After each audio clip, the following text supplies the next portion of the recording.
Saint-Laurent, mais en Chaudière-Appalaches, il y a des informations selon lesquelles quelqu'un qui se promenait de résidence pour personnes âgées en résidence pour personnes âgées, une coiffeuse notamment, aurait transmis la maladie à une vingtaine, 20-25 personnes, sans savoir évidemment qu'elle était contaminée, mais en ne respectant pas certaines règles sanitaires. Et donc, ça fait partie de l'éclosion qu'il y a en Chaudière-Appalaches.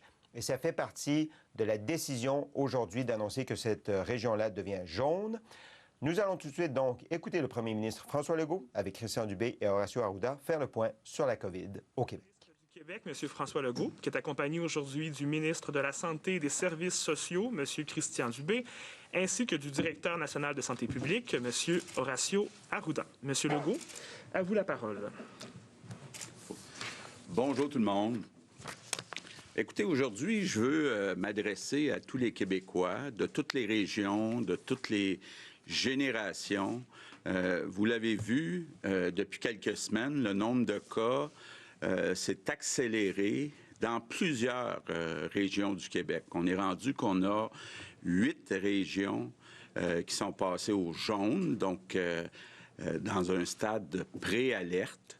Donc, on a Montréal, Québec, Laval, Montérégie, Estrie, Outaouais, Chaudière-Appalaches et Bas-Saint-Laurent. Donc, 8 régions, évidemment, c'est beaucoup. Donc, c'est pas seulement concentré dans quelques grandes villes. Donc, on voit qu'actuellement, la transmission du virus se fait vraiment dans la communauté. Puis quand je dis communauté, c'est autant les établissements que les maisons. Donc, on constate depuis quelques semaines que suite à des rencontres de famille ou des rencontres d'amis, le virus se propage trop. Et je suis très inquiet de la situation qu'on vit actuellement, puis la tendance qu'on voit au Québec. Et si le virus continue de se propager à ce rythme-là, bien, on risque effectivement d'avoir des personnes qui vont aller occuper des lits d'hôpitaux, donc des personnes même qui vont éventuellement mourir. On risque aussi d'engorger les hôpitaux, donc de se retrouver avec des personnes qui vont voir leur chirurgie reportée. On commence à voir des cas dans plusieurs classes des écoles, de nos écoles. Donc, on est obligé de fermer des classes, même si c'est encore moins de 1% de la population. Si ça continue, il va y avoir de plus en plus d'enfants qui ne pourront pas aller à l'école. Puis ça, c'est à peu près la pire affaire qu'on ne peut pas imaginer. Et si le virus continue de se propager, il y a aussi un risque qu'on soit obligé éventuellement de refermer des entreprises. Et donc, il y a des pères, des mères de famille qui risquent de perdre leur gagne-pain. Donc, la situation est critique, est inquiétante, et il faut qu'on réagisse maintenant. C'est la responsabilité de chaque Québécois. Et aujourd'hui, je veux faire un appel à la solidarité. Je veux demander à tous les hommes, les femmes, les jeunes, les vieux au Québec, s'il vous plaît, pensez aux personnes vulnérables. Pensez à ceux qui attendent une chirurgie. Pensez à ceux et celles qui travaillent dans notre réseau de la santé. Pensez à nos enfants. Pensez aux femmes et aux hommes de famille qui ont besoin de ces revenus-là pour leurs enfants. Donc, c'est le temps de penser aux autres actuellement. Donc, je demande à tout le monde de limiter le plus possible les rencontres, incluant dans les maisons. Donc, c'est pas le temps de faire des parties de famille ou des parties d'amis. Vous pouvez vous réunir quelques-uns, quelques-unes ensemble, mais soyez prudents, gardez vos distances, portez un masque. Et je comprends que c'est pas facile. Je comprends que ça fait 6 mois, même plus que 6 mois. Donc, il y a des gens, puis moi le premier, qui ont hâte qu'on revienne à ce qu'on pourrait appeler la normale. Mais le virus est toujours là. c'est pas seulement au Québec, là, vous le voyez, un peu partout dans le monde. Il y a beaucoup de pays où il y a une forte augmentation du nombre de cas. Donc, c'est pas unique au Québec. On est tous en guerre contre le virus et il y a un vrai risque de deuxième vague. Donc, il y a un vrai risque qu'il y ait une vague assez forte pour qu'on soit obligé, effectivement, de recommencer à confiner les Québécois. Donc, on ne veut pas ça. Donc, je termine en vous disant, je compte sur les Québécois, là, je compte sur vous autres. J'ai besoin de vous autres. S'il vous plaît, pensez aux autres. S'il vous plaît, portez un masque, gardez vos distances. On est capable, ensemble, de passer au travers puis de revoir le nombre de cas diminuer. Mais il faut agir maintenant. Donc, je compte sur vous, puis je vous remercie à l'avance. Few words in English. Hello, everyone. Today, I have a message for all Un message pour tous les Québécois aujourd'hui. Je m'adresse à toutes les régions, à toutes les générations. Depuis quelques semaines, le virus s'est propagé à travers le Québec. Le nombre de cas augmente à chaque semaine. Le problème, c'est surtout de la transmission communautaire entre amis et entre membres de famille. Je suis fortement préoccupé par ce que je vois. Si le virus continue de se propager, les gens seront hospitalisés, certaines personnes vont mourir.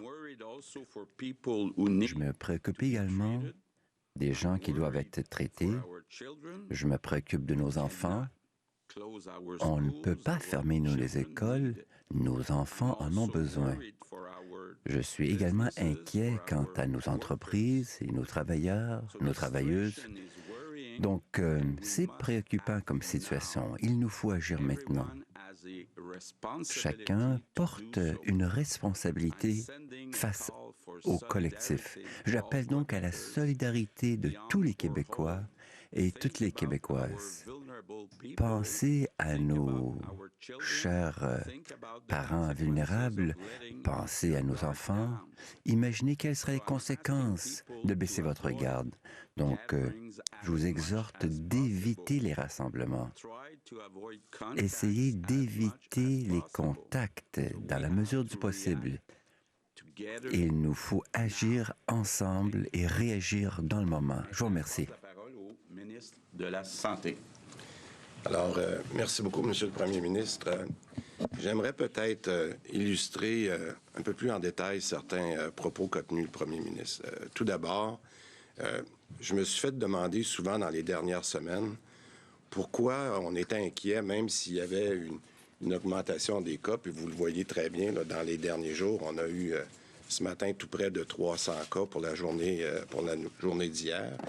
Les gens se demandent, mais pourquoi vous êtes si inquiets pour les cas alors qu'on ne voit pas soit l'augmentation des hospitalisations ou des décès? Bien, je vous dirais, premièrement, dans les derniers jours, vous l'avez vu, pour ceux qui suivent ça de près, il y a eu une augmentation des hospitalisations. Mais encore plus important que ça, c'est tout l'impact que ça a sur notre réseau de la santé. Puis, ce que j'aimerais vous donner, puis je vais vous donner des exemples aujourd'hui, que le fait de ne pas suivre les règles a un impact, oui, sur les gens eux-mêmes qui peuvent contracter la maladie ou la donner à d'autres, mais en ce moment, on a un réseau de la santé qui est très fragile. Puis lorsqu'on est obligé de faire des choix qui sont très difficiles, puis on a commencé à les faire malheureusement dans certaines régions, puis on prendra la région de Québec, où on doit, par exemple, prendre du personnel qui donnait des soins, puis de leur demander de nous aider dans du dépistage, mais c'est déjà des choix. Alors, peut-être que les gens, puis vous vous souvenez de ce que j'expliquais en début de semaine, peut-être que les gens ne le voient pas, ceux qui disent c'est pas important, puis on le voit pas vraiment dans vos statistiques. Moi, je dois vous dire qu'on le voit, puis on le sent dans notre système de santé. Puis malheureusement, il ne faut pas attendre de le voir encore plus pour commencer à réagir. Donc, c'est l'essentiel de ce que je veux vous dire aujourd'hui. Puis c'est pour ça qu'on va annoncer des mesures supplémentaires aujourd'hui. Justement parce qu'on ne peut pas continuer de mettre à risque notre réseau de la santé. Je veux aussi rappeler qu'est-ce que c'est nos critères. Parce que là, on vient de faire passer 4 zones dans le jaune. Puis ça, pour moi, c'est important que les gens le comprennent parce qu'il y a eu beaucoup... Puis je répondrai aux questions un peu plus avec le docteur Horacio, mais pour moi, là, des raisons qui ont fait que ces 4 nouvelles régions-là ont passé dans le jaune, bien, c'est sûr qu'on parle de la transmission communautaire. Le premier ministre l'a dit. Mais ça veut dire quoi de la transmission communautaire? Les gens l'oublient, là. C'est nos proches, c'est nos familles. C'est pas un individu qui arrive d'Europe, là. C'est lorsqu'on baisse la garde avec nos amis, avec nos familles, des gens qui viennent nous voir, puis c'est pour ça qu'on met tellement d'emphase sur les parties privées. Les parties privées, c'est notre plus gros problème. C'est quand les gens viennent ensemble, puis que malheureusement, après un bon verre de vin ou une bonne bière, bien là, la garde baisse, puis là, on se rapproche à moins de 2 mètres, on n'a pas notre masque, et là, il y a quelqu'un qui part de ce party privé-là, puis il s'en va en contagier, pas 1, pas 2, mais 10. Parce que ces gens-là vont se promener. Alors, la contagion communautaire fait, aujourd'hui, est la principale raison pour laquelle il y a 4 de nos régions qu'on a mis dans la zone d'alerte. Je vous ai parlé du nombre d'éclosions. Je vous ai dit, il y a le nombre d'éclosions et il y a aussi la taille des éclosions. Je vous donnerai des exemples tout à l'heure, particulièrement dans ces régions-là, pour que les gens comprennent bien qu'est-ce qui a fait qu'on a mis ces régions-là dans le jaune. J'ai expliqué tout à l'heure que la capacité, vous vous souvenez, j'avais expliqué qu'il y avait 3 critères, mais la capacité des soins dans cette région-là est tout aussi importante. Puis vous le sentez, là, pour ceux qui sont dans la région de Québec, vous n'entendez parler, on a déjà des enjeux de capacité à Québec pour les raisons qu'on a des éclosions. Et je finirai par les rassemblements privés. Puis je dirais aussi les fêtes ou les parties dans des bars, puis je vais vous donner des exemples d'événements qui sont arrivés, qui sont vraiment en dehors des normes et qui fait qu'on est inquiet pour ces régions-là. Bon, je vous ai parlé de 4 nouvelles régions. Je vais vous donner des exemples pour que les gens se retrouvent. En Montérégie. En Montérégie, là, nous avons eu un rassemblement de 17 personnes dans un restaurant. 17 personnes, ensemble. À cause de ce rassemblement-là, j'ai 31 cas en ce moment qui sont associés à ce rassemblement-là depuis qu'il a eu lieu. Mais savez-vous, on va devoir faire le dépistage de 330 clients qui sont inscrits au registre de ce restaurant-là.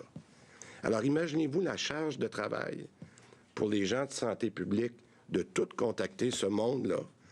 Et malheureusement, il y a des gens qui répondent même pas aux appels, qui veulent pas répondre aux appels. Alors, imaginez-vous la difficulté en ce moment, c'est non seulement de contacter ces 330 personnes-là, mais d'avoir les bonnes réponses pour empêcher ce que je vous ai expliqué, que le docteur Arruda, d'être capable de contrôler l'éclosion. Il y a eu un pique-nique, je suis toujours en Montérégie, un pique-nique, un barbecue extérieur au Mont-Saint-Bruno, sans aucune mesure de distanciation. Pas de masque. Il y a au moins 5 cas qui viennent de ça. Et ça, c'est 5 cas avant de considérer la contagion. À mon sens, c'est inacceptable. Si les gens ne comprennent pas ce genre d'exemple-là, bien, je m'excuse, mais ils ne comprendront jamais. Chaudière-Appalaches. Quelqu'un l'a soulevé dans votre équipe, dans l'équipe de journalistes. Nous, on l'a sur nos radars depuis quelques jours. Une coiffeuse qui savait qu'elle était contagieuse a coiffé 15 personnes dans 6 milieux différents, de RPA, de CHSLD, puis de résidence. Inacceptable. À Montréal, dans les milieux de vie, puis là, j'ai un corollaire de ceux qui n'ont pas suivi les règles. En ce moment, j'ai 27 nouveaux cas dans des établissements, soit de RPA. Et pour moi, ce qui me préoccupe, puis vous allez voir les mesures qu'on va annoncer tout à l'heure dans les RPA, autant on fait des efforts monstres depuis 3-4 mois sur les CHSLD, les RPA, pour moi, c'est notre prochain problème si on ne fait pas attention. Alors, je vous donne ces exemples-là. On a au moins une vingtaine de cas, des nouveaux cas dans des établissements de RPA dans les derniers jours. Je vais finir avec le Bas-Saint-Laurent. Bon, le Bas-Saint-Laurent, vous le savez, c'est la 4e région qui passe dans le jaune. Il y a eu des fêtes privées, toutes les bonnes excuses, des épluchettes de blé d'Inde. On en aime tout ça, les épluchettes de blé d'Inde. Mais il y a plusieurs cas positifs qui nous ressortent de ces parties-là. Et là, maintenant, ce que j'entends, c'est que les gens jouent avec les règles. Parce qu'on a mis des limites maximum. Puis là, le docteur Arruda vous l'expliquera. Mais là, on commence à faire des petits groupes. Puis on dit, bien, c'est 3-4 petits groupes, ça compte pas. Ben non, c'est le même rassemblement. puis ces gens-là se rejoignent après. Alors, je pense que dans le cas du Bas-Saint-Laurent, je vous le dis, on a eu un petit peu plus que 30 cas juste dans les dernières 48 heures à cause de ça. Bon. Qu'est-ce que ça veut dire pour ces régions-là d'être dans la zone alerte ou ce qu'on appelle le jaune? L'avertissement de préalerte, pour moi, puis vous l'avez vu à Québec dans les derniers jours, pour ceux, parce que Québec est dans le jaune depuis la semaine dernière, il va y avoir plus d'interventions policières. Ça, c'est sûr. Il y en a déjà eu, puis il va y en avoir encore plus. Il va y avoir plus d'inspections. On va faire un dépistage beaucoup plus ciblé. Vous avez vu quelle était notre moyenne des derniers jours. On est entre 20 et 26 000 tests, donc on va être capable de faire du dépistage plus ciblé. Il faut le faire. On va annoncer maintenant, qu'on va interdire la vente de nourriture à minuit dans les bars. Puis la raison, c'est parce que les gens se croient plus intelligents que les règles, puis qui disent, ben c'est facile, si on veut continuer à vendre de l'alcool, bon, on a juste à rajouter des mécroquettes, puis ça va être parfait. Mais ça marche pas comme ça. C'est fini, la nourriture, après minuit, dans les bars. On va faire un contrôle plus serré de l'achalandage dans certains milieux pour faciliter. Alors, les 8 zones qui viennent de passer au jaune, malheureusement, principalement à cause d'individus qui ne sont pas responsables, vont avoir un impact sur 75% du Québec. Les 8 zones qui sont maintenant dans le jaune, ça représente 75% de la population. Bon, maintenant, qu'est-ce que c'est après le jaune? Vous vous en souvenez? C'est la zone orange. Et qu'est-ce que ça veut dire si on passe dans la zone orange? Bien, on va être obligé de réduire le nombre de personnes dans les événements publics, particulièrement ce qu'on appelle les rassemblements non organisés, comme les mariages ou ce genre d'événements-là. On va réduire le nombre de personnes dans les résidences privées, qui passerait, si on s'en va dans la zone orange, de 10 à 6. Il y aurait la fermeture des bars. Il y aurait des restrictions dans les restaurants pour se limiter au take-out. Je le rappelle, il n'y a aucune des 8 régions qui est dans l'orange en ce moment, mais il y en a quelques-unes qui sont très proches de la zone orange. Et si ces régions-là, malheureusement, je le répète, en raison de l'irresponsabilité de certains individus, on va être obligé de passer à des mesures aussi restrictives que celle-ci que je viens de nommer. Je termine avec des mesures qui sont particulièrement importantes pour nos aînés. Il y a déjà des règles qui sont en vigueur dans nos RPA. On l'a dit, il y a beaucoup de préoccupations pour les RPA. En ce moment, dans les règles qui sont en vigueur, lorsque les gens vont visiter des gens de leur famille, le port du masque est exigé pour les visiteurs puis le personnel. On a déjà, la plupart des RPA ont un registre des déplacements et le registre des déplacements n'est pas particulièrement pour restreindre l'entrée et sortie des propres résidents, mais être capable de voir s'il y avait des cas, d'être capable de faire le dépistage, un peu le même principe qu'on avait demandé aux propriétaires de restaurants et de bars. Maintenant, ce qu'on va ajouter à cette règle-là, qui est très importante, mais qui est, je dirais, excessivement en ligne avec ce qui se fait déjà dans les condos ou les immeubles, appartements, c'est qu'on va demander aux résidents de ces RPA-là, de résidences pour personnes âgées, d'avoir le port du masque lorsqu'ils se déplacent dans les corridors. Parce qu'on s'est rendu compte que ça peut être un élément excessivement important. On l'avait déjà vu dans les condos. Donc, ce qu'on va demander, c'est que dans les corridors, les ascenseurs, les salles communes, les gens qui sont dans les RPA vont devoir porter le masque. Je le sais, vous m'avez déjà entendu, je le sais que c'est plate. Ce sont des restrictions qui sont tannantes à annoncer. On n'aime pas ça. Mais je le répète, pour les raisons qu'on a expliquées, on va devoir le faire. Je voudrais juste rappeler ce que le premier ministre a dit. Si on veut garder un minimum de normalité, ces solutions-là, ils sont entre nos mains. Il n'y a rien de bien sorcier dans ce qu'on vient d'annoncer. Je pense qu'être responsable, c'est de penser aux autres. Mais je le répète, notre système de santé est déjà fragile. Et chaque fois qu'on a un nouveau cas, qu'on doit travailler avec la santé publique, ou que cette personne-là peut un jour aller dans une clinique ou aller à l'hôpital, c'est du personnel de la santé qu'on utilise alors qu'on aurait pu éviter. Alors, je vous demande d'être responsable, puis j'apprécie énormément l'effort qui va se faire dans les prochains jours. Merci beaucoup. Monsieur le Premier ministre, Monsieur le ministre, j'aimerais peut-être passer un message, si vous me permettez. Premièrement, je tiens à vous dire qu'en tant que directeur national, tout comme le Premier ministre et le ministre, je suis inquiet de voir ce qui se passe actuellement en termes de situation. Je comprends la volonté de relâchement de certains, où qu'on est un peu fatigué, puis des gens sont peut-être un peu plus insouciants par rapport à la situation parce qu'ils pensent que c'est parti, mais c'est un virus qui est très traître. Et je peux vous dire une chose qui est très importante pour moi. Il faut collaborer avec les équipes de santé publique si vous êtes contacté. Et si vous avez un test positif, il ne faut pas vous promener. Peut-être que pour vous, vous ne serez pas malade, mais c'est peut-être votre grand-mère ou quelqu'un, la grand-mère d'un ami qui va décéder de cette période-là. Et puis je pense, très honnêtement, on a gagné très cher notre liberté avec le confinement total qui a eu énormément d'impact sur la société. Sur la santé mentale des jeunes, sur la santé des personnes âgées, etc. Il faut vraiment que vous nous aidiez parce que nous, on peut faire notre effort de notre côté. Mais si vous ne collaborez pas avec la santé publique pour donner les informations, personne ne va vous chicaner, mais on doit connaître quelles sont les personnes avec qui vous avez été en contact pour freiner cette chaîne de transmission. Là, la courbe, là, il faut la réaplatir. Il faut qu'on reste dans le jaune, quitte à revenir dans le vert, mais pas aller vers l'orange puis le rouge. Fait que je vous supplie de collaborer avec les gens de santé publique parce que c'est vraiment, qu'on le veuille ou non, une question de vie ou de mort ou de liberté qu'on a eue.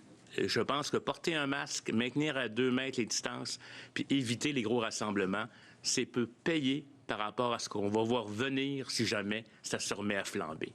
Ça peut véritablement, et quand ça flambe dans une deuxième vague, la première vague, c'est de la petite bière par rapport à la deuxième. Je m'excuse d'insister, mais je voulais vraiment cogner sur le clou, Monsieur le Premier ministre et Monsieur le ministre de la Santé. Collaborez, s'il vous plaît, avec les équipes de santé publique. Merci à tous. Nous sommes donc prêts à prendre les questions. Nous avons un peu plus d'une demi-heure pour répondre aux questions de tous les journalistes et vous êtes nombreux. Alors, on s'en tient à une question, une sous-question et on commence aujourd'hui avec Marc-André Gagnon, Journal de Québec, Journal de Montréal. Bonjour à vous trois. Monsieur le Premier ministre, vous dites que la situation est critique, il faut qu'on réagisse maintenant. J'entends tout ce que vous dites par rapport au party. Il y a eu une autre manifestation anti-masque le week-end dernier. Ils n'étaient pas 1000, là, ils étaient 10 000. Vous avez certainement entendu la mairesse de Montréal, Valérie Plante, dire que ça lui fait peur. Puis je comprends le principe du droit de manifester, que vous essayez de ne pas jeter de l'huile sur le feu, mais reste qu'à la maison, les gens sont nombreux à se demander si vous allez agir à un moment donné contre les anti-masques. Donc, ma question, elle est simple. Allez-vous faire de quoi avec les anti-masques? Bon. D'abord, il faut avoir un équilibre. Puis à ce moment-ci, j'exclus rien. On sait que dans certains pays, les manifestations anti-masques sont illégales. Bon. Pour l'instant, ce qu'on voit, c'est que c'est pas dans ces manifestations-là qu'on a des problèmes de propagation. C'est dans les maisons, les parties de famille, les parties entre amis, c'est là que ça se passe surtout. Donc, peut évaluer la possibilité d'abord de s'assurer que ces gens-là portent un masque quand ils manifestent. Au Québec, c'est important de pouvoir exprimer son désaccord avec le gouvernement. Donc, jusqu'à temps que ça nuise pas à la santé publique, bien, on va le tolérer. Mais on n'exclut rien pour la suite des choses.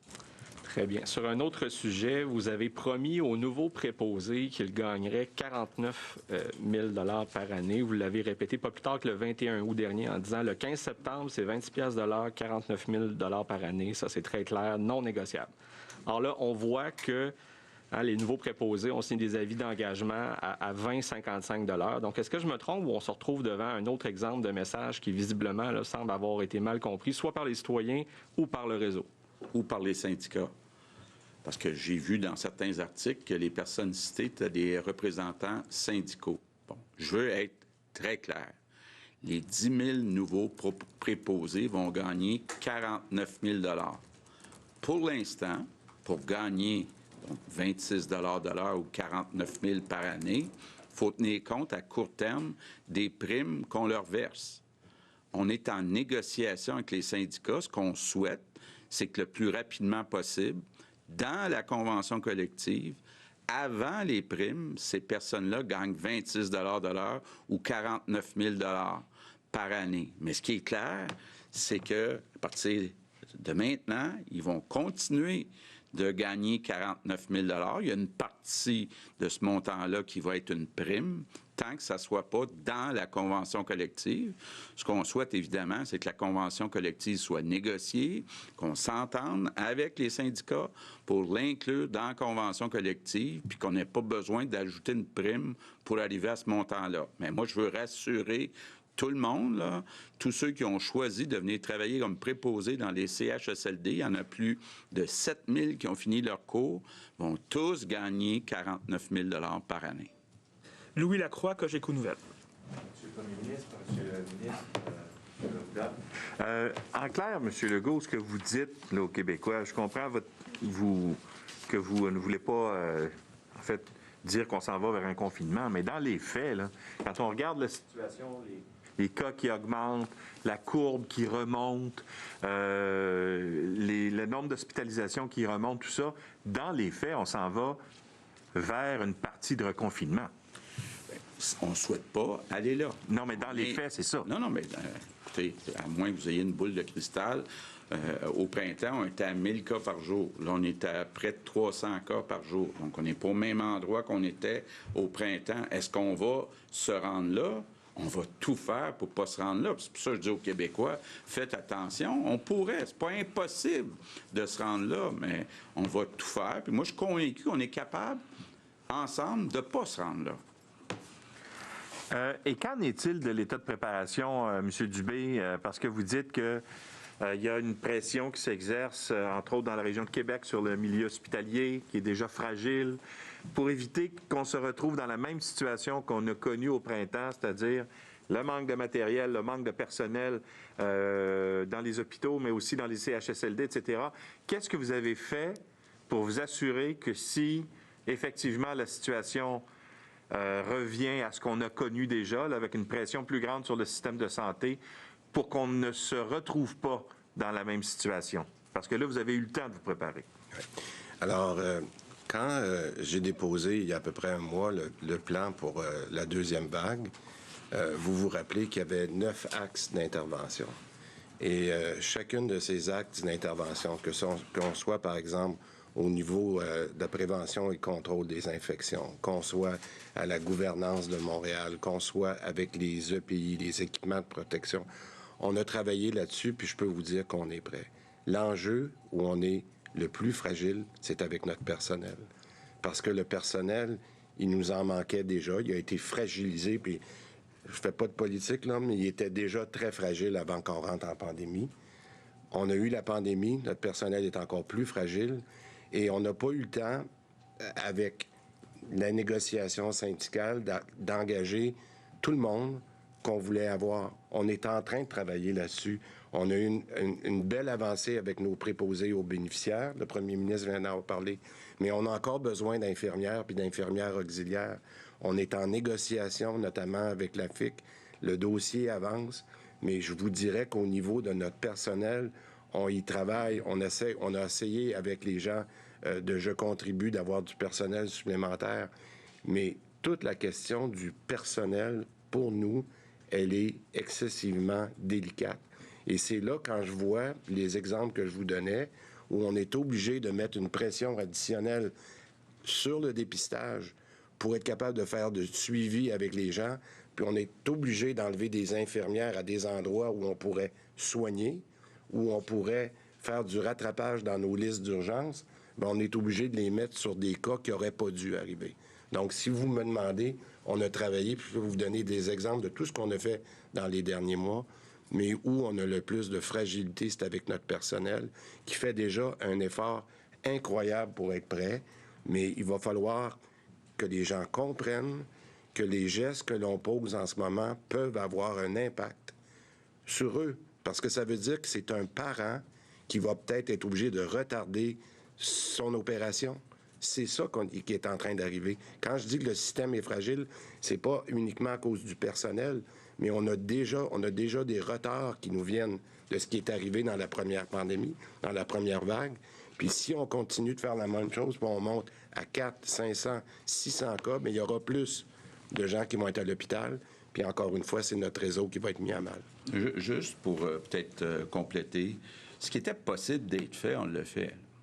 On a inventé une formation pour les préposés bénéficiaires de 3 mois, puis on l'a donné pour 7000 personnes, puis là, on commence à la donner pour 3000 autres personnes. On va être correct dans les préposés aux bénéficiaires. Les infirmières, ça prend 3 ans former une infirmière. Donc, les problèmes qu'on a hérités il y a 1 an et demi sont toujours là.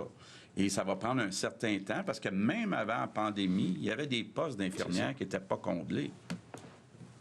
Alain Laforêt, TVA Nouvelle. Monsieur le Premier ministre, bonjour. En communication, à trop répéter le message, souvent il ne passe plus. Avez-vous l'impression que le message ne passe plus? Bien, on a le même défi qu'à peu près tous les États dans le monde. Regardez ce qui se passe en France, ce qui se passe dans plusieurs États aux États-Unis. On a une situation où les gens, après 6 mois, sont tannés. Il y a des jeunes parce qu'on a on a eu une grosse augmentation d'infections chez les jeunes qui, vivent leur vie de jeune. Je me rappelle quand j'avais 20 ans qu'on avait des parties, puis on voulait rencontrer nos amis. Donc, je comprends qu'il y a un défi pour tout le monde. On était dans les 60 États et provinces en Amérique du Nord, au printemps, les meilleurs pour le confinement. Là, on se rend compte que pour la distanciation et les masques, on a le même défi que tout le monde. Mais évidemment, ce qu'il faut répéter, c'est les conséquences. Il y a peut-être encore des gens qui ne connaissent pas dans leur entourage quelqu'un qui a eu des conséquences graves suite à la COVID. C'est plate, là, mais il y a des gens encore qui pensent qu'ils sont pas attaquables, que ça leur touchera jamais. Donc, il faut continuer d'expliquer que ça a des conséquences. Ça a des conséquences sur les personnes vulnérables, ça a des conséquences sur le réseau de la santé, ça a des conséquences, donc, aussi dans certaines classes, donc pour les autres élèves d'une classe. Donc, ça a des conséquences, là, puis ça, il faut continuer de l'expliquer aux Québécois. Mais ce qu'on se rend compte, c'est que vous avez mis plein de mesures en place, puis si on recule dans le temps, au mois de mars, on se retrouve à peu près à la même situation. On est parti à 5 cas, on est monté à 1000. Et là, la progression est constante. Est-ce que c'est un aveu d'échec sur les mesures qui ont été mises en place qui ne fonctionnent pas? Là? Je pense pas qu'on puisse dire ça, là, parce que, évidemment, comme je le disais, on n'est pas à 1000 cas, on est à 300 cas. La croissance n'est pas aussi rapide qu'au printemps, mais il y a une inquiétude. Il y a une inquiétude que ça soit le début de quelque chose. Et pour que ça soit pas le début de quelque chose, on a besoin de la collaboration de tout le monde. Tu voulais ajouter, Christian? Non, mais je pense que le point, vous l'avez dit, M. Laforêt, lorsqu'on a eu la progression, puis je pense que Dr Arruda et son équipe nous l'ont assez martelé, l'explosion des cas à la première vague, elle a été exponentielle. Vous vous rappelez, on doublait le nombre de cas à chaque jour. On n'est pas là. On n'est pas là du tout. Rappelez-vous, on était à 100 il y a quelques semaines. On a monté à 200, mais c'est plusieurs semaines après. La courbe, elle est encore... On est encore capable de la contrôler. On est capable de la contrôler. Mais ça prend un effort individuel. Peut-être, Dr Arruda. Peut-être aussi ce que je voudrais dire, là, parce que là, dans la première courbe, rappelez-vous, ce qu'on avait, c'était l'atteinte malheureuse de nos CHSLD avec les personnes âgées.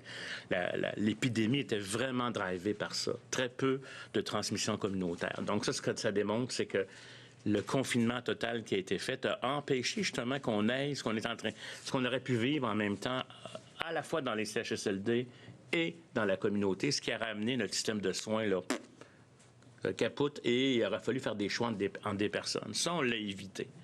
On a redéconfiné progressivement, les choses sont relativement bien allées, ça l'a baissé. Le comportement humain, là, je veux dire, les gens relâchent pour toutes sortes de raisons qu'on comprend en termes émotifs, etc., mais qu'on ne peut pas se permettre. Et là, je tiens à vous dire qu'on est encore dans une période, à mon avis, où on pourrait aplatir cette courbe-là.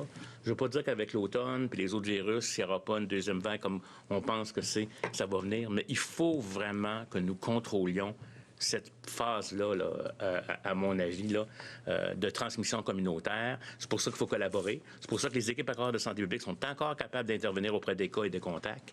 Mais si on perd le contrôle, bien là, c'est sûr que c'est des interventions plus musclées, qui seraient progressives, qui seraient plus chirurgicales, mais de grâce, amenez-nous pas vers l'orange intensif ou le rouge partout. C'est sûr qu'on va avoir du orange sous peu, j'ai l'impression, mais c'est pour ça aussi que les annonces qui sont faites, les mesures qu'on va prendre, et si vous me permettez, on a beaucoup essayé de convaincre. Puis je pense qu'il faut continuer à convaincre les gens qui ont peut-être relâché un peu, mais on n'hésitera pas à utiliser le contraindre. Parce que là, je m'excuse, c'est la vie et l'économie d'un peuple qui risquerait encore d'être amoché, puis on n'a pas le goût de jouer dans ce film-là. Tommy Chouinard, La Presse. Oui, bonjour. Monsieur le Premier ministre, fin août, on disait que tous les gens qui allaient se faire tester allaient être en mesure d'avoir un résultat dans un délai de 24 à 48 heures. Autant ceux qui reçoivent un résultat positif que ceux qui reçoivent un résultat négatif. Maintenant, il y a plusieurs témoignages dans quelques régions où clairement on dépasse ce niveau-là et de beaucoup. Ça prend plusieurs jours, ce qui a des conséquences sur l'économie, des travailleurs qui ne retournent pas au travail, des enfants qui ne vont pas à l'école. Comment se fait-il qu'on n'arrive pas à avoir un système qui donne rapidement des résultats? Et pourquoi est-ce que d'une région à l'autre, la façon de communiquer avec les gens varie? Tantôt, c'est des boîtes vocales répondeurs qui ne retournent pas, c'est des appels. Il y en a d'autres, c'est avec des textos, des SMS. Il y a un cafouillage à ce côté-là. Qu'allez-vous faire pour régler ça?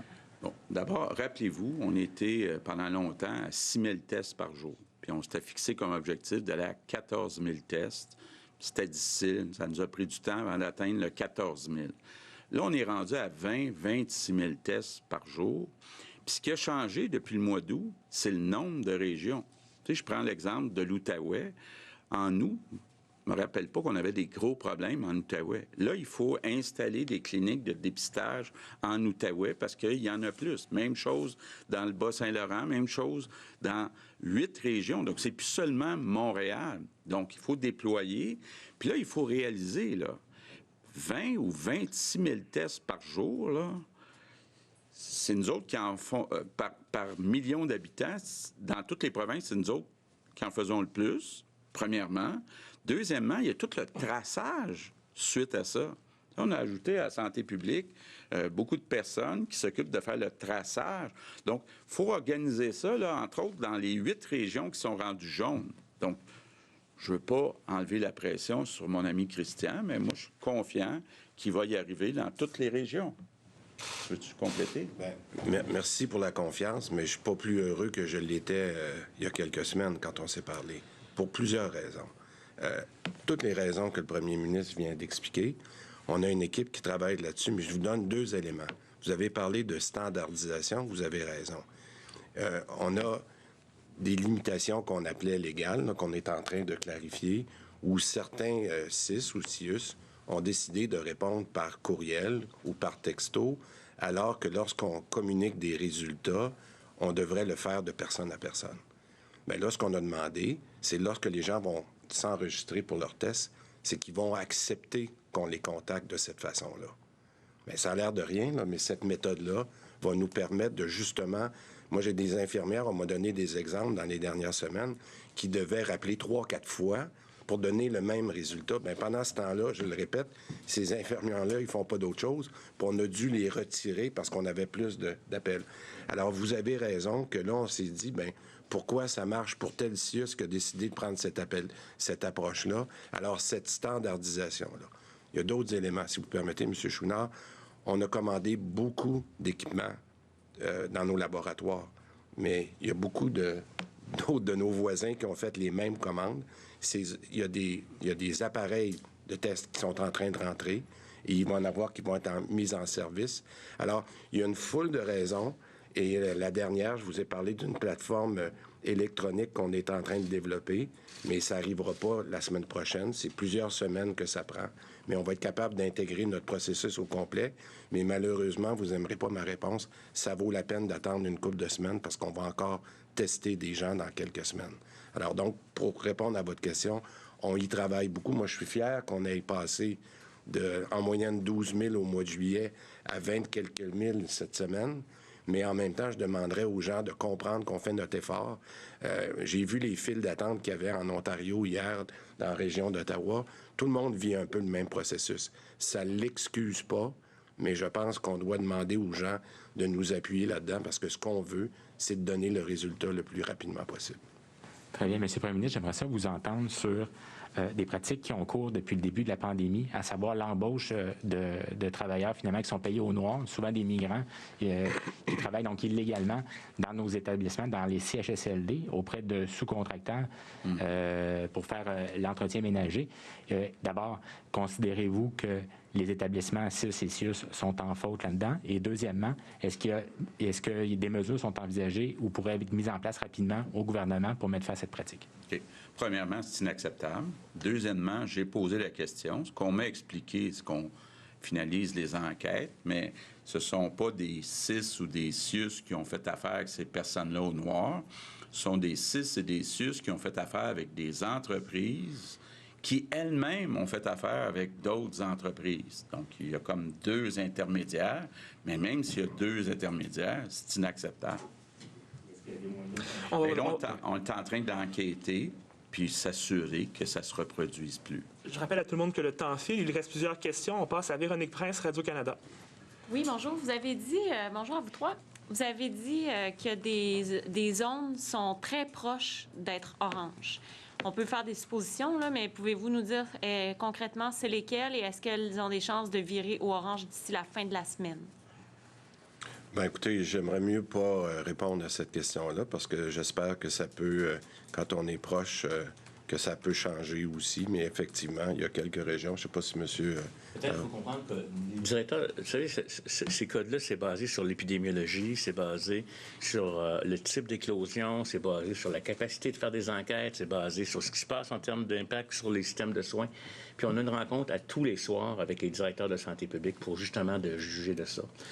Parce qu'on a les données, nous, au niveau central, mais les gens ont le feeling du terrain, les directeurs de santé publique. Fait que moi, j'aime mieux pas vous annoncer un ou l'autre parce que ça pourrait avoir des effets pervers. Fait que je pense que quand on va avoir décidé que c'est ça, vous allez être informés le plus rapidement. Notre ministre et le premier ministre sont informés de la situation.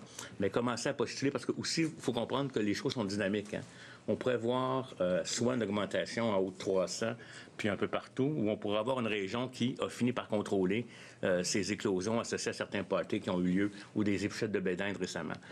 Dans ce contexte-là, nous, on fait l'analyse plus fine, pas rien que des chiffres, mais c'est quoi les situations qui sont en train de se passer.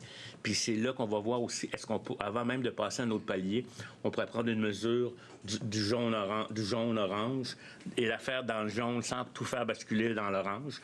Ça peut, ça aussi, parce que ça dépend du portrait, du profil de portrait qu'il y a par les éclosions. Fait qu'on on adapte cet outil-là, qui est un bon test de laboratoire, comme on fait des examens, mais après ça, le docteur, il regarde sa situation spécifique, puis il dit, mais dans ma région, comparativement à Montréal, c'est ça qui est en train de se passer. Fait que ça, on le fait tous les soirs. Puis là, ce qu'on vous donne, c'est l'analyse qu'on a faite encore hier par rapport à aujourd'hui. Peut-être, Mme Prince, ce que je rajouterais, c'est que j'avais dit la semaine dernière qu'on ferait une mise à jour à toutes les semaines. Vous vous souvenez? Je pense que la situation au cours des prochaines semaines va peut-être justifier de faire ce genre d'annonce-là plus fréquemment. Alors donc, pour répondre à votre question, si on jugeait bon, par exemple, dans les prochains jours, de faire une mise à jour de certaines régions, on n'attendra pas à mardi prochain. Est-ce que vous évaluez la possibilité de faire des sous-régions? Parce qu'il y a des régions qui sont grandes et il y a des citoyens qui pourraient dire, bien moi, dans mon secteur de ma région, c'est pas vrai que l'épidémie est aussi forte qu'au centre-ville. Oui. On a demandé, merci pour la question, j'avais dit qu'il y aurait le concept des sous-régions. C'est sûr qu'en ce moment, on regarde l'ensemble parce que lorsqu'on est dans le jaune, les événements ou l'impact sur le citoyen est beaucoup moins grand. On parle plus d'inspection, etc. Mais si on devait passer à l'orange ou au rouge, là, c'est sûr qu'il y a beaucoup plus d'impact. Alors, ce qu'on est en train de faire, puis on a l'information pour le faire, c'est d'analyser quel est l'impact dans certaines régions. Puis, j'ai pas l'expression là, en français, ce qu'on appelle les heat maps, là, les zones de chaleur. On a maintenant toute l'information pour faire ça. On s'est donné les outils pour être capable maintenant de le regarder par sous-région. Donc, si on devait aller plus loin que le jaune dans certaines régions, bien, c'est sûr qu'on va être capable de regarder comment est affectée une sous-région par rapport à l'autre, parce qu'on comprend très bien la problématique que ça peut impliquer. Patrice Bergeron, La Presse canadienne. Bonjour, messieurs. Question pour M. Dubé. Monsieur Dubé, ici. Les indicateurs démontreraient apparemment que les urgences sont à leur limite actuellement dans le réseau de la santé. Est-ce que vous pouvez expliquer un peu qu'est-ce qui se passe actuellement dans les urgences? Oui. Bien, écoutez, dans les urgences, c'est un phénomène où... vous vous souvenez, pendant la première vague, où les urgences, l'achalandage aux urgences a baissé beaucoup parce que les gens ne voulaient pas sortir. Et on s'est retrouvé presque à des urgences qui étaient inutilisées, ce qu'on n'avait pas vu depuis des années.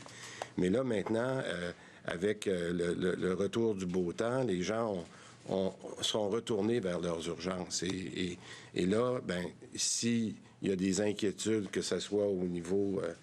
du coronavirus, ou peu importe les inquiétudes, les gens sont retournés, et particulièrement dans certaines régions.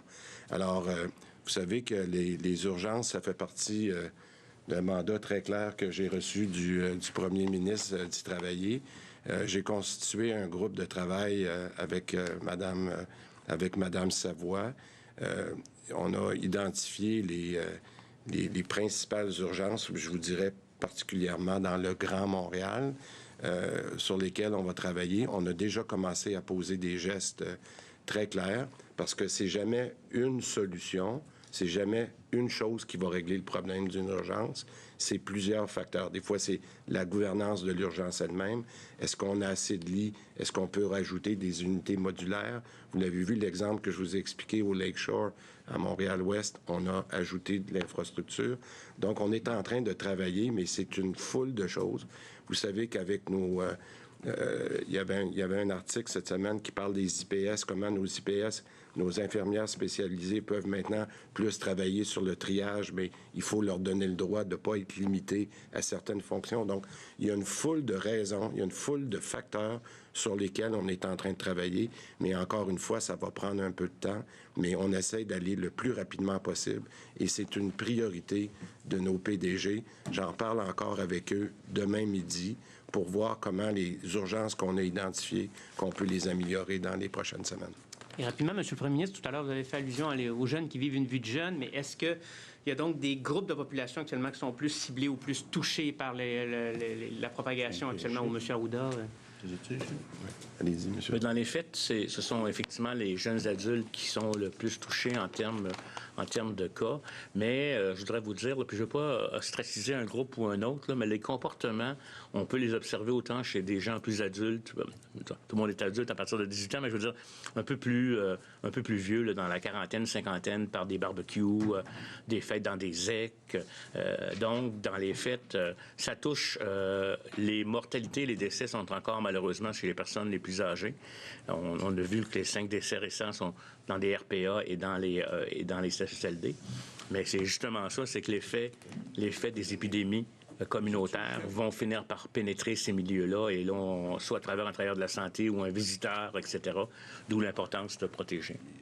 Peut-être, juste pour donner des statistiques, là, on le regarde à chaque semaine. Je vous donne celle du 5 septembre, puis je n'ai pas encore eu celle du 12 septembre, mais pour la semaine qui s'est terminée le 5 septembre, là, la portion dont Dr Horacio parle, qui est pour moi la plus importante, c'est 20 à 29 ans, c'est 21 %, mais 30 à 49, c'est 29 %.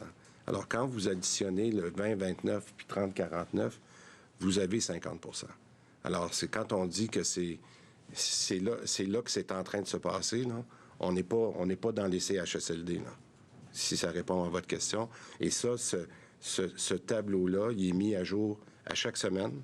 Puis j'espère qu'on va pouvoir être capable de travailler plus sur cette portion-là. Ça veut dire que c'est des jeunes en situation active qui peuvent avoir même 2 emplois, qui peuvent être étudiants au cégep, où ils peuvent contaminer. En même temps, ils travaillent dans une pharmacie ou dans un dépanneur.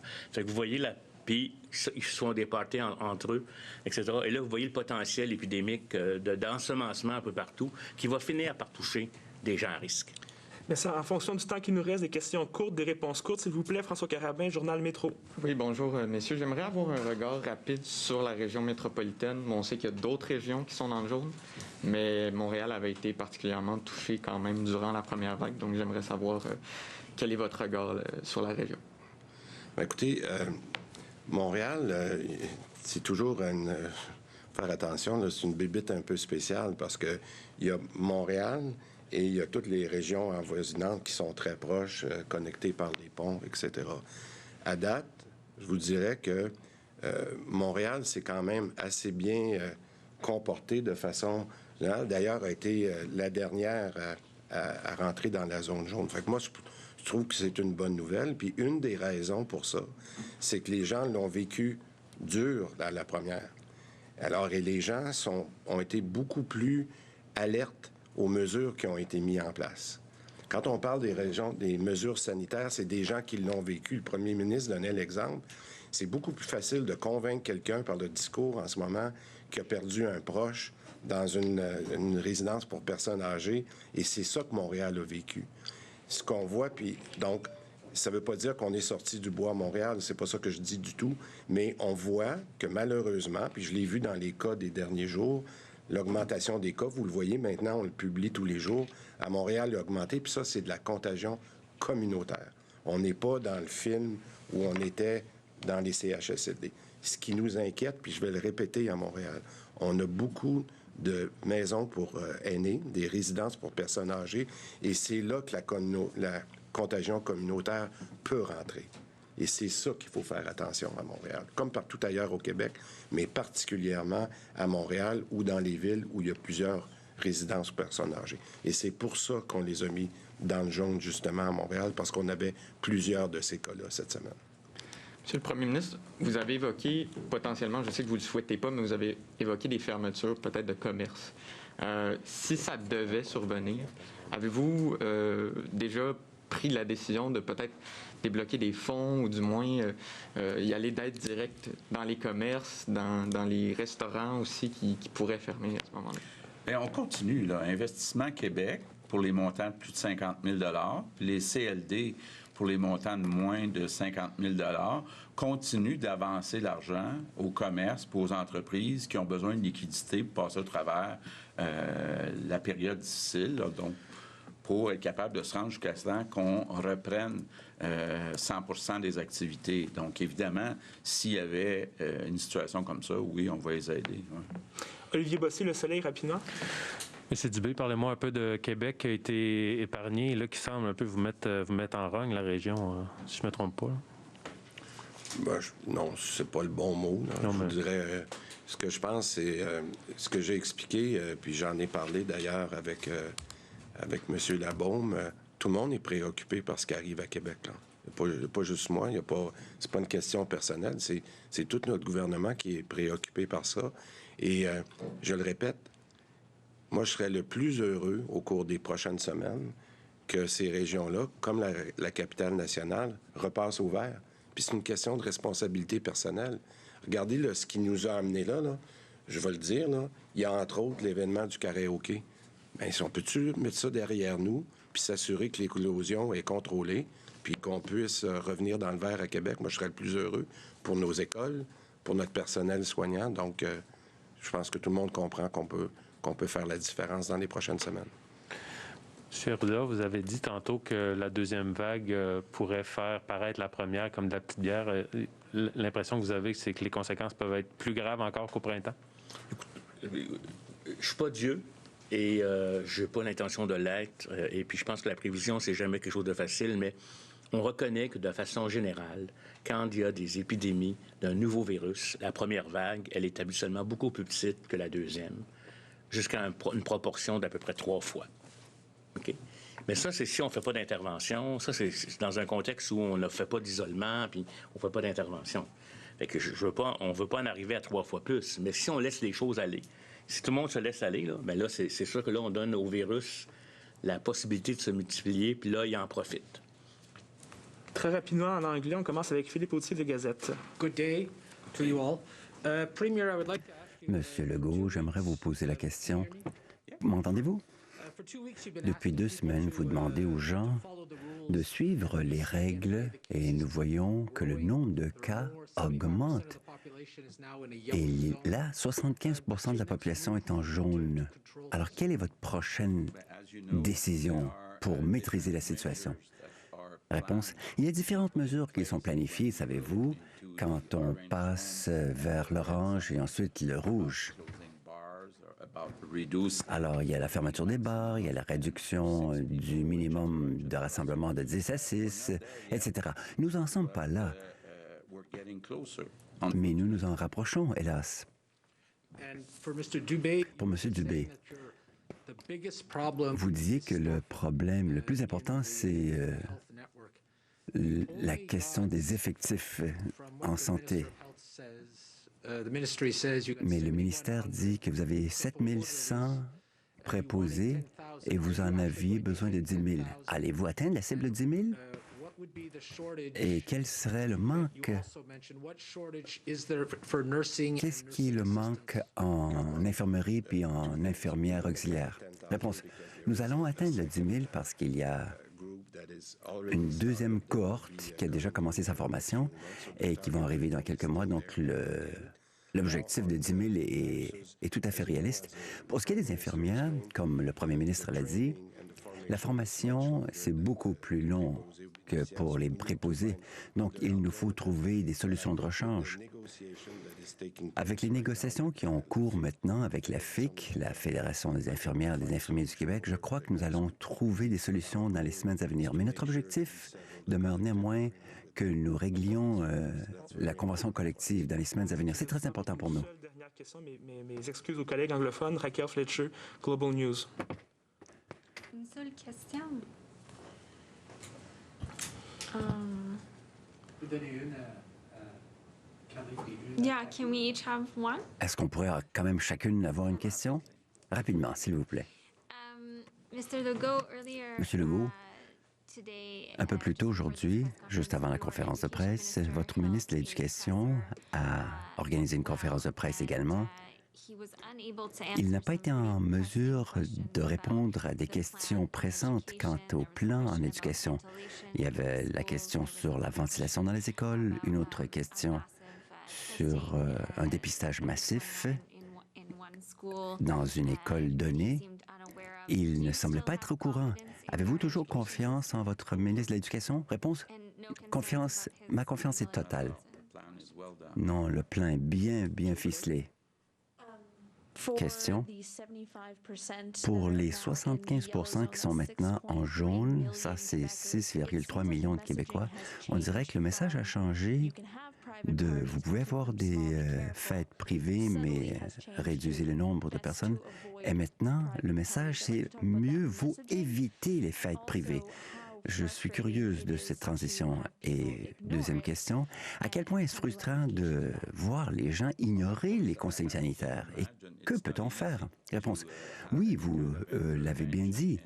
Ce n'est pas facile d'imaginer une intervention des forces de l'ordre dans les résidences privées, l'arrivée des policiers qui commencent à distribuer les amendes et les sanctions. Donc, c'est un défi de taille. C'est pourquoi je demande à chaque citoyen, à chaque citoyenne de faire preuve de responsabilité personnelle afin d'essayer de limiter le nombre de personnes qu'ils accueillent chez eux et de faire attention, de maintenir la distance, de porter le masque.